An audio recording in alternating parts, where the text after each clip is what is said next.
So hello friends, today we are going to start our chapter number 1 of science of class ninth of chemistry. So the chapter is matter in our surroundings.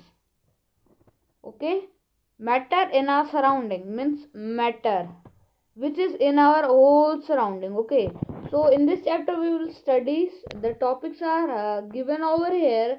The topics which we will study are introduction of matter, properties of matter, nature of matter, characteristics of particle of matter, states of matter, can matter change its state, and evaporation. Okay, so there are total 7 topics which we will study in this chapter. Okay, so first of all, introduction of matter. So I am going to introduce the matter to you.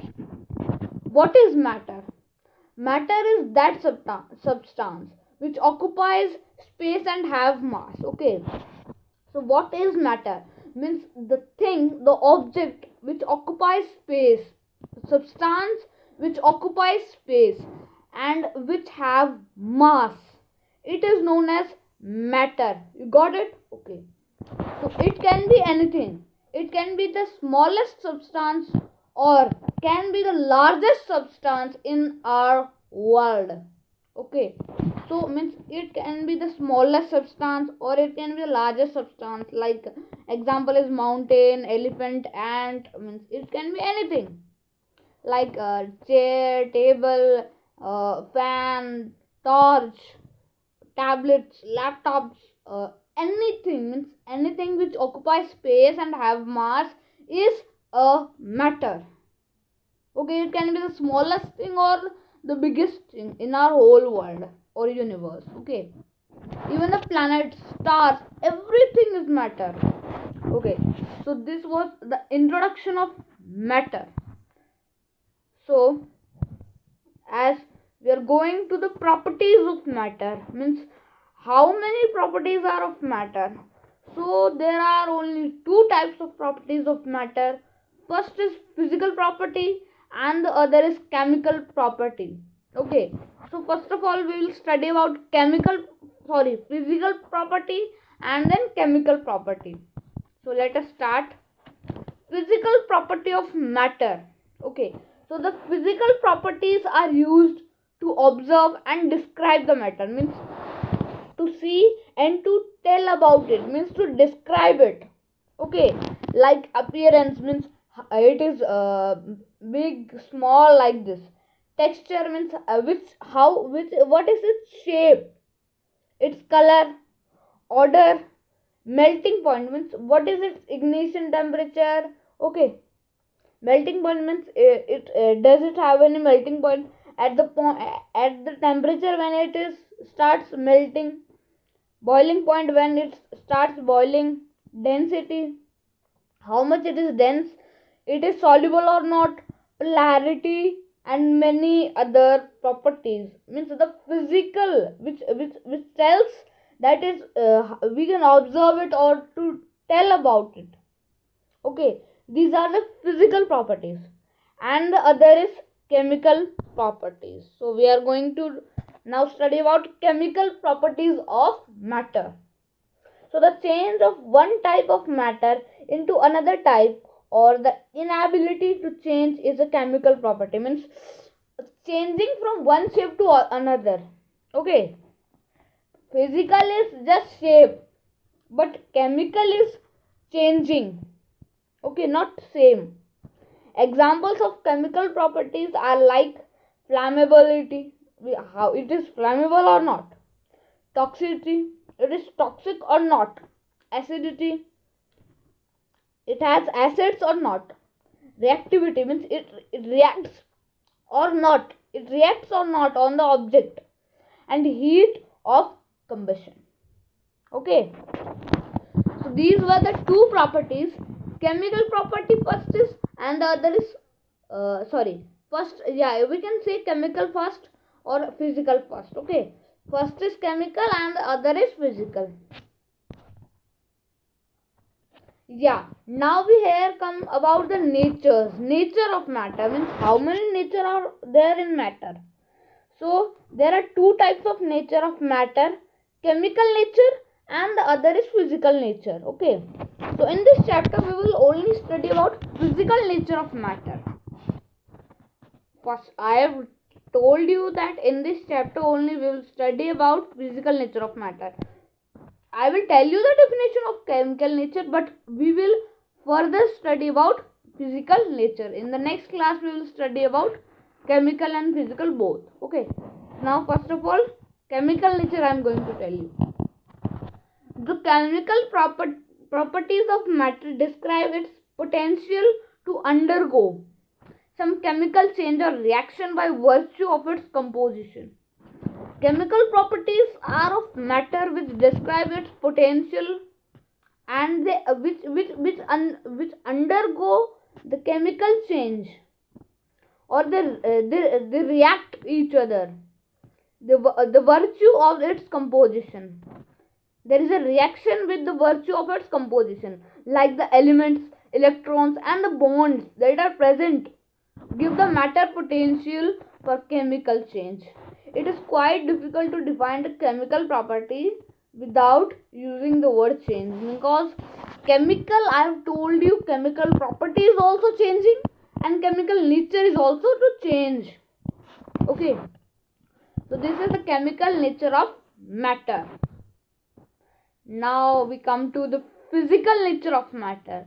So matter also has physical nature, means it has physical property and the other is physical nature, and it tells about the shape, size, component, means it is the same as the chemical property and the chemical nature are they are not equal, I mean to say, but they are as usual, means they don't have everything equal but something are same in both. Okay, so the physical nature tells about the shape, size, components, etc.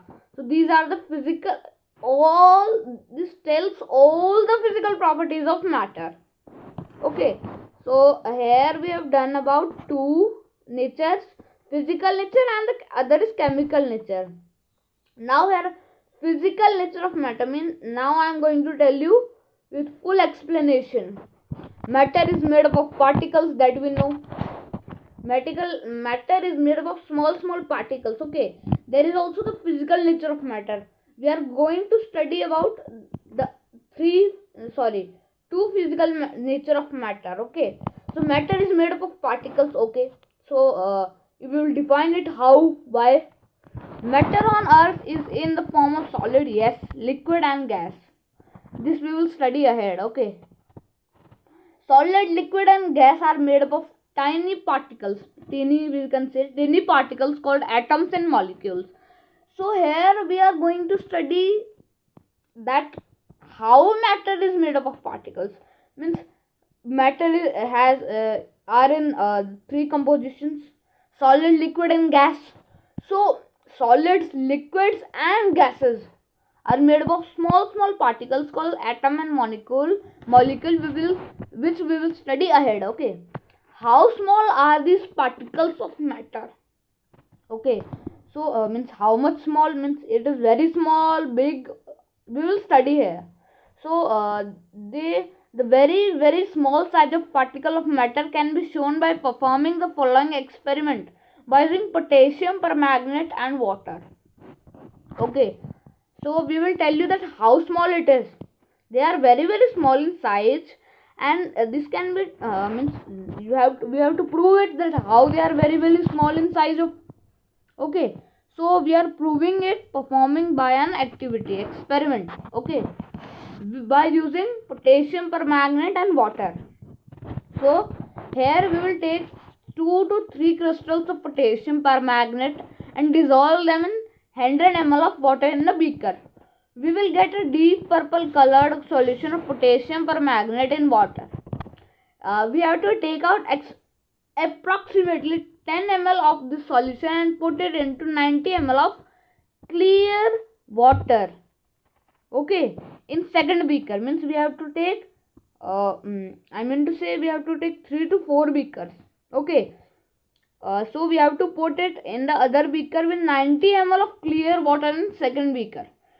Due to this dilution, the color of potassium permanganate in the second beaker becomes a bit lighter. Means first of all we will put 2 to 3 crystals of potassium permanganate in the 100 ml water, and we will take out 10 ml water from it. Then we will put it into the 90 ml water and clear water, I mean to say, and then it will the color of the potassium permanganate, the purple color, will be bit lighter. Okay, then we have to again take out 10 ml of the solution and put it into other 90 ml of clean water in the third beaker. The color of solution will become still lighter. Means we have to from the second beaker again we have to take out 10 ml, and then we have to put it into the third beaker with clear water. So the color of the solution will again become much lighter than the second one. Okay, keep diluting the solution like this 5 to 8 times. Means we have to do it same times. 5 to 8 times we have to do this activity. In this way we get a dilute solution of potassium permanganate in water, but the water is still colored. Means we will do it 100 times. Means not 100 times that much time, but as we will do it, the color will be lighter, but there will be color. Means they are very small. The particles of matter are very small in size. We can't even imagine it. Okay, in this way we get a dilute solution of potassium permanganate in water, but the water is still colored. This experiment shows that just a few crystals of potassium permanganate can color a large volume of water. So we conclude that there must be millions of, not millions but billions of tiny particles in just one crystal of potassium permanganate, which keep on dividing themselves into smaller and smaller particles. We have proved that matter is made up of particles. We have proved that the particles of matter are very small in size. Okay, we have done the physical nature of matter. Now here we come to the main point, which is the characteristics of particles of matter. So here are 3 characteristics of particles of matter. The first of all is particle of matter have space between them. Okay, first we will study about this. Then the second is particle of matter are continuously moving. Okay. And the third and the last is particle of matter attract each other. Here we will study particle of matter have space between them, they are continuously moving and they attract each other. Okay, the first of all the topic is particle of matter have space between them. Why? How? This we will show by performing an experiment. Okay, the spaces between the particle of matter can be shown by performing the following experiment by using water and sugar. Okay, so we will take a 100 ml beaker, fill half the beaker with water and mark the level of water. Dissolve some sugar 50 gram with the help of a glass rod. We will find that the level of sugar solution in the beaker is at the same mark where water level was initially in the beaker. Means we will mark the level of sugar solution in the beaker at the same mark where the water level was initially in the beaker. Okay, when the sugar is dissolved, its crystals separate into very fine particles, which we have studied that the particle of matter are very small. Okay, and these particles of sugar go into the spaces between the various particles of water, due to which there is no change in the volume of water on dissolving sugar in it. Means the volume of water will not change because there is space between them. Okay, and they will settle down into the space of the water. Yes, you got it. Means I mean to say that the particle of matter will settle into the space which is between them. Particle of matter of sugar will settle down into the space between the particle of water, and the volume of the water will not increase. It will not have any change. Okay, and there will be no change in the volume of water on dissolving sugar in it.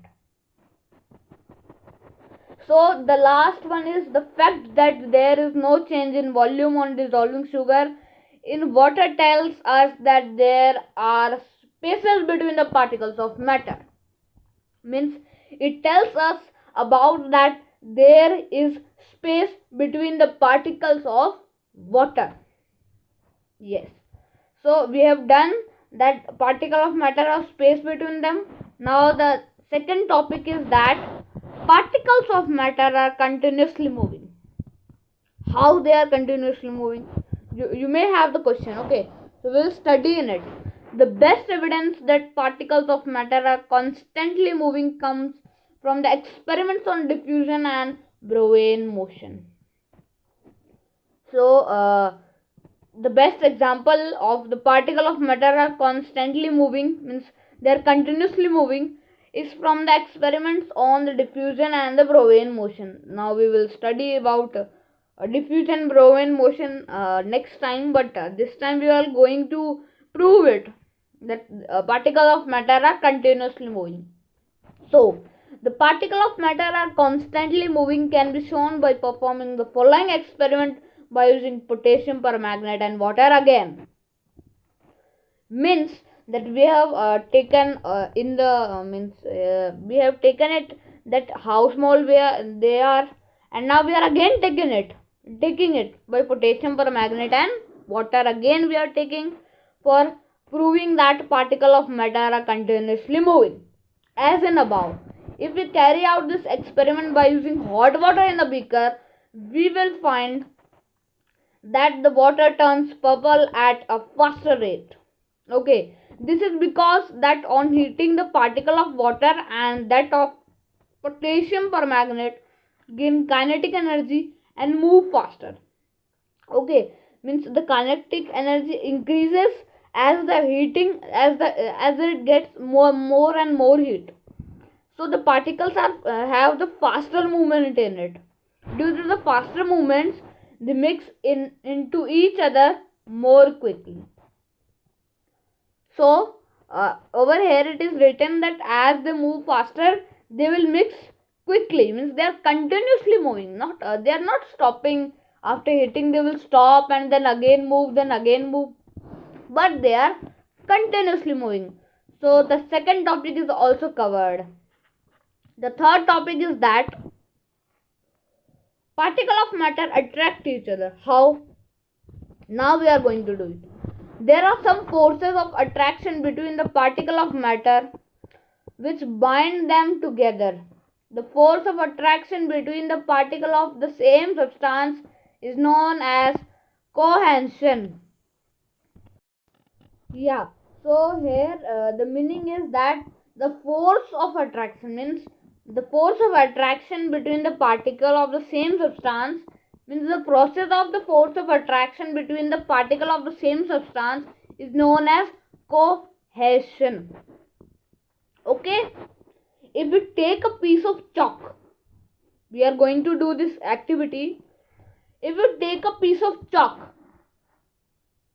a cube of ice and an iron nail and beat them with a hammer, we will find that it is very easy to break the piece of chalk into smaller particles. It requires more force to break a cube of ice, whereas the iron nail does not break at all with even with a large force. So here it is written that the piece of chalk will be easily beaten. It can break very easily, but we need some force to break cube of ice, and we can't even break the iron nail by a large force also. So the iron nail attracts its matter, particle of matter attract each other in the iron nail much than the cube of ice and most by the piece of chalk. Okay, this shows that the force of attraction between the particle of chalk is quite weak. The force of attraction between the particle of ice is a bit stronger. whereas the force of attraction between the particle of iron nail is very very very strong. Okay, so here it is written that the matter, the particle of matter attract each other, but they are not strong in chalk, they are quite weak, and in ice they are stronger than the chalk, but iron nail is very very strong than the particle of chalk and the particle of ice. Okay, so in the iron nail the metal attract each other very very strongly. Yeah, so these were the three characteristics that particle of matter attract each other, they are continuously moving and they have space between them. Here are states of matter. On the basis of physical state, all the matter can be classified into three groups: solids, liquids and gases. Okay, so here the states of matter are again they are classified into three groups, which are the solid state, the second is the liquid state, and the last is the gaseous state. So here we will study about all these three states. Yeah, so let us start the solid state first of all. Yeah, so I've told you the now I'm going to tell you the properties of solid, liquid and gaseous state. So solids are the first, and the second are liquid, and the third are gaseous. So first is solid have a fixed shape and fixed volume. Liquids have fixed volume but they have no fixed shape. Okay, gases have neither a fixed shape nor a fixed volume. Here solids cannot be compressed much, liquids cannot be compressed much, gases can be compressed easily. Yeah, you can get example by your LPG gas stove. The cylinders come to your home na, so here you can get the examples also. So please write the examples in your comments if you want. Okay, you can even write it. Solids have high densities, liquids have moderate to high densities, gases have very low densities. Solids do not fill their container completely, liquid do not fill their container completely, gases fill their container completely. Yeah, solids cannot fill their container fully, and liquids also not, but the gases can. Solids do not flow, liquids generally flow easily, gases flow easily. Means solids are solid na, they are fixed shape, so they can't flow, but liquid doesn't have fixed shape, it can flow very easily, and gases not even have the fixed shape and fixed volume, so it can flow very very easily than the liquids.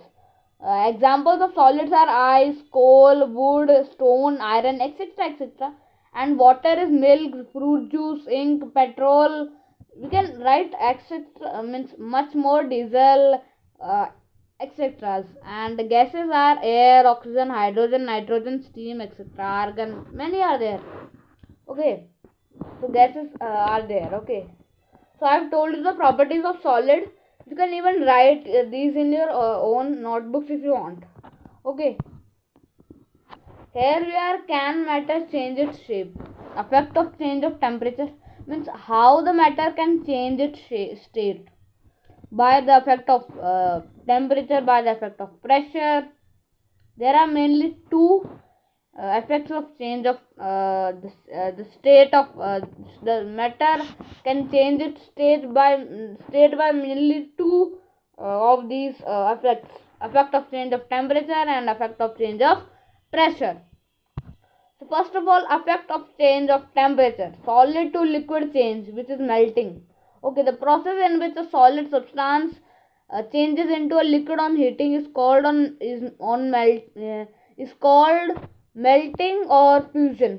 So the temperature at which a solid substance melts and changes into a liquid at by mistake I've done it into a liquid at atmospheric pressure is called melting point of substance. For example, the ice melts at a temperature of 0 degree Celsius to form liquid water. So the melting point of ice is 0 degree.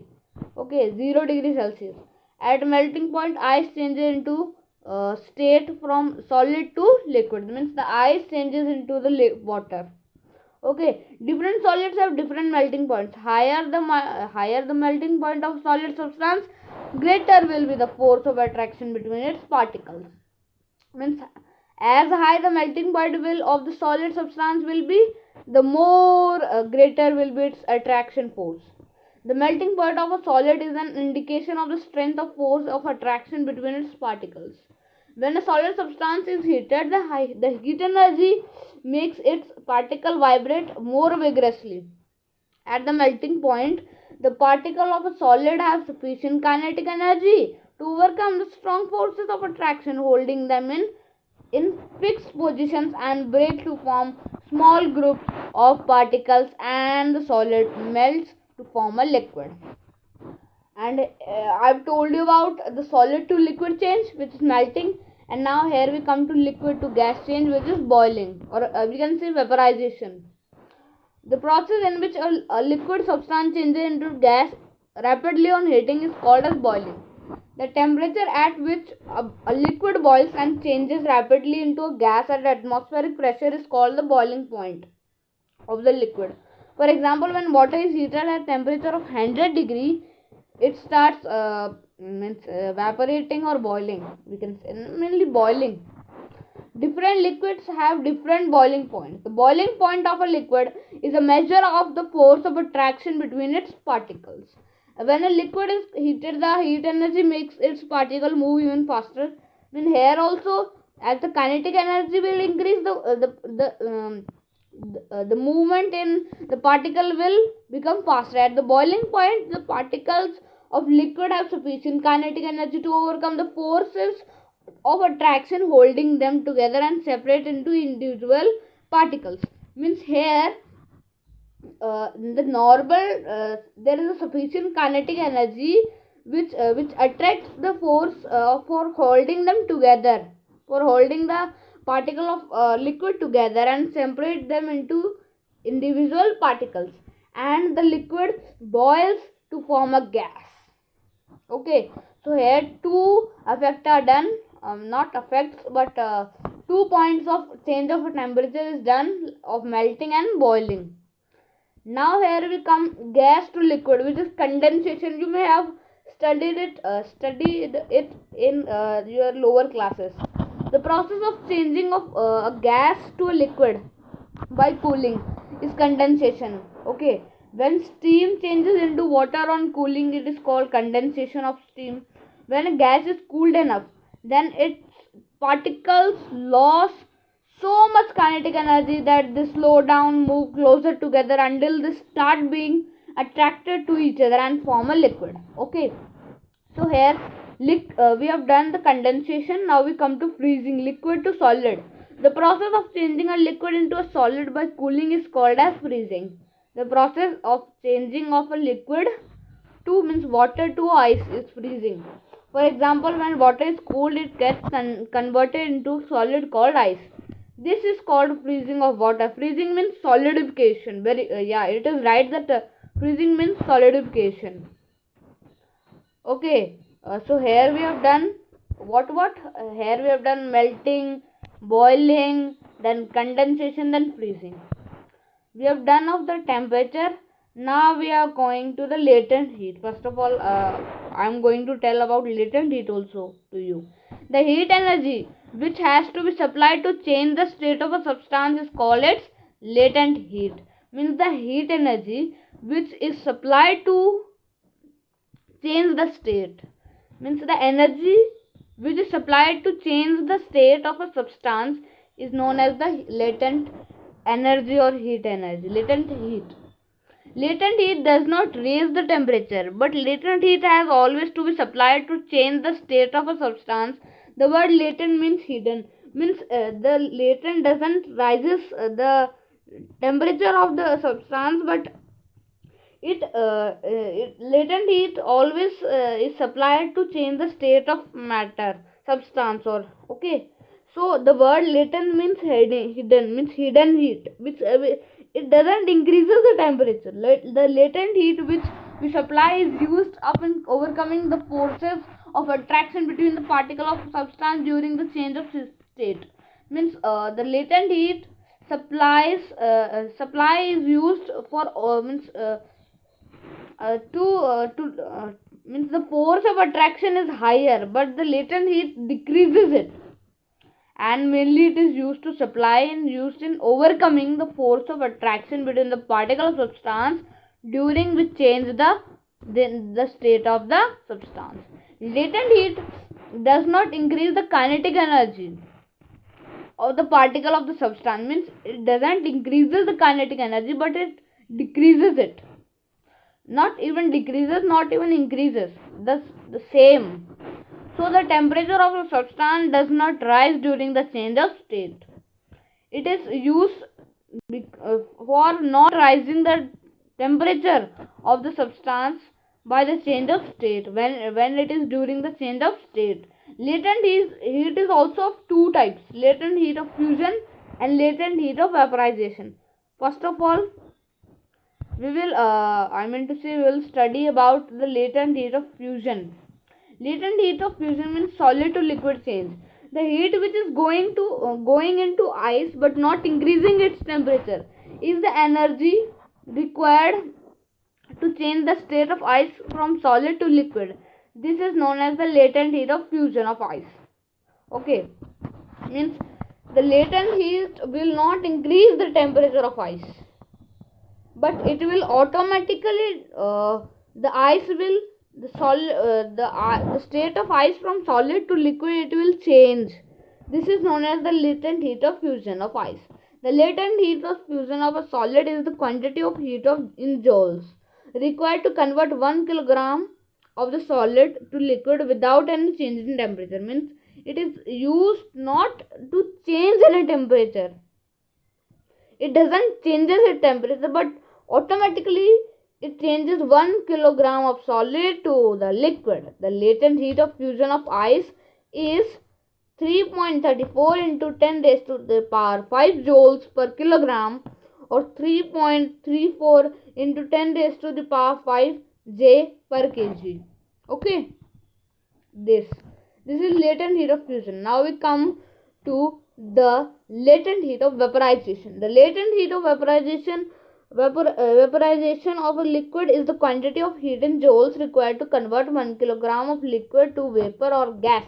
Means here in the diffusion it is solid to liquid, and here in vaporization it is liquid to the gas without any change of temperature. Here also the same, that there is no change in temperature, and it decreases the 1 kilogram of liquid to the gas or vapor.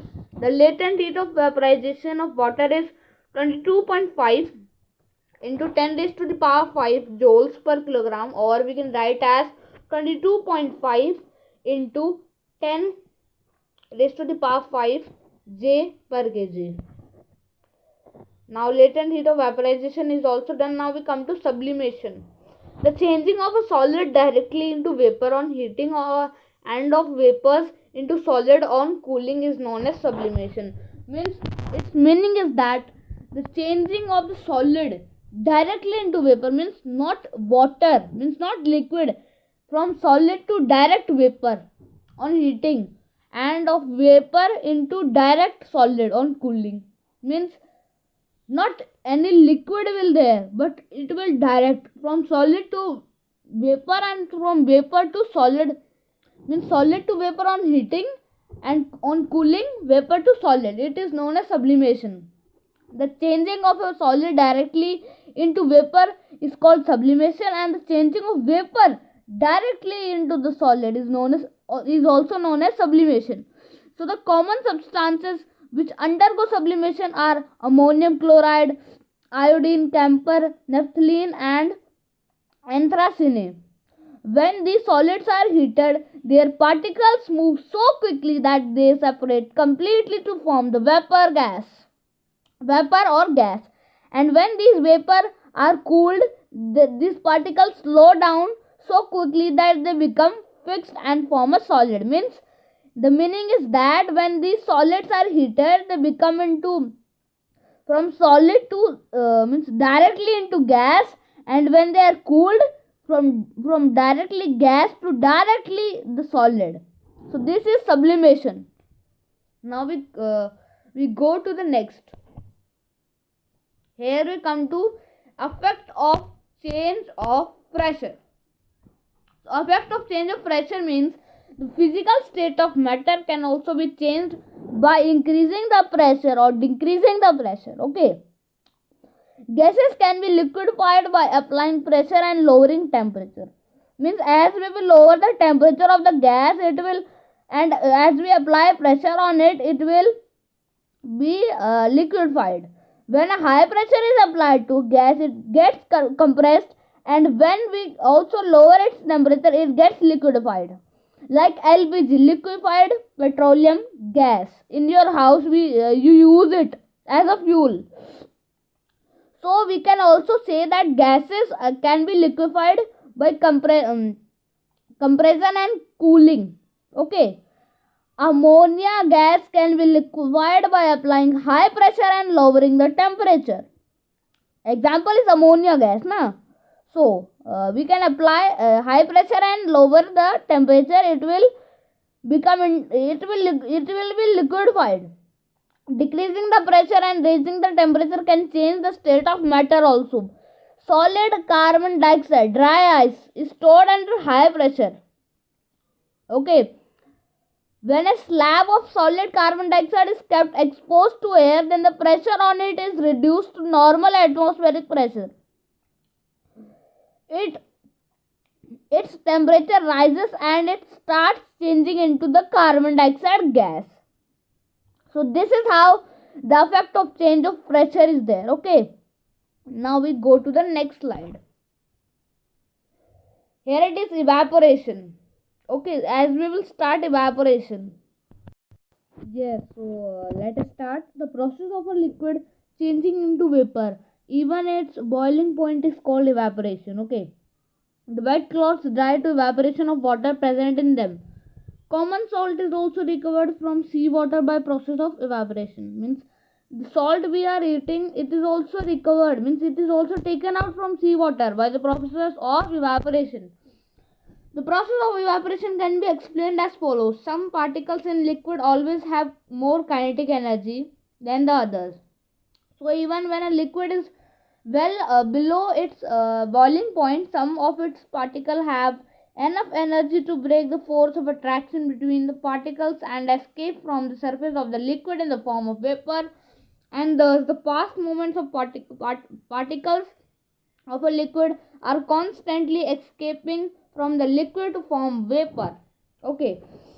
So some of the particles have more kinetic energy, so they boil they have well below it is a boiling point, and so some of the particles have enough energy to break the forces of attraction between the particles, and they escape from the surface of the liquid in the form of vapor, and they move fast of a liquid are constantly, and they escape from the liquid to form vapor or gas.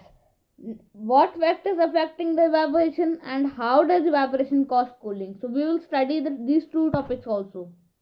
Here, factors affecting evaporation. The evaporation of a liquid depends mainly on these four factors: temperature, surface area, humidity, and wind speed. So we will study about it only.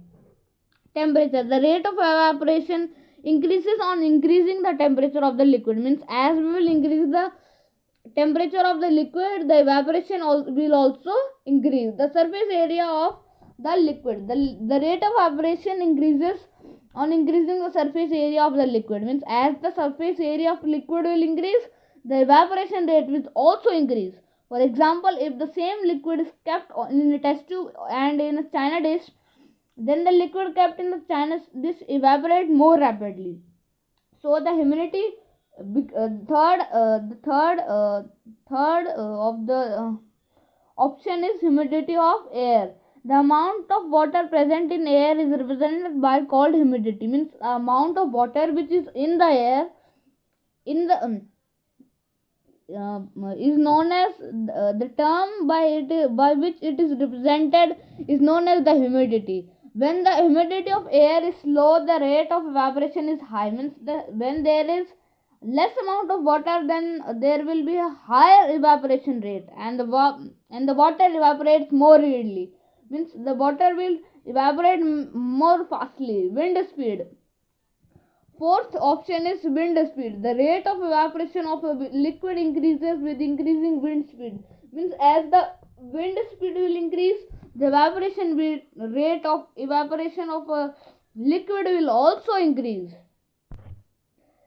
Here is the last topic, which is how does evaporation cause cooling. The cooling caused by evaporation is based on the fact that when a liquid evaporates, it draws or takes the latent heat of vaporization from anything which it touches. By losing heat, this anything gets cooled. Means the latent heat of vaporization, when the latent heat of vaporization touches anything, then it gets cooled. During hot summer days, water is usually kept in earthen pot called a matka, okay, to keep it cool. Why? The earthen pot have large number of external small pores in its wall. Some of the water continuously keeps seeping through these pores of to the outside pot. The water evaporates continuously and takes the latent heat required from vaporization from the earthen pot and remaining water. In this way, the remaining water loses heat and gets cooled. Means as there are holes in the matka, and it keep it cool. How? Because the earth has large pores in its wall, and they continuously are seeping to the outside of the pot, and the water which is seeping, it gets evaporated, and the latent heat is required for vaporization from the earthen pot, and the remaining water. Means the latent heat take the vaporization of the earthen pot and the remaining water, and this way the remaining water loses the heat and it gets cooled. Okay, I think you may have understand it. I may think, okay. I think that you understand it. Please comment in the section, okay? Because it is a tough topic about the evaporation cause cooling, okay? So now, pressurization or sweating in our body method of maintaining a constant temperature. Means when there is sweating in our body, then it maintains a constant temperature. We should wear cotton clothes in hot summer to keep cool and comfortable, okay. This is just an example that we should wear cotton in the hot, and woolen in the I mean to say in the winters, to keep the day cool and comfortable. So thanks, as we have completed our chapter. This is a presentation by Ashutosh. Thank you and have a nice day. Thank you.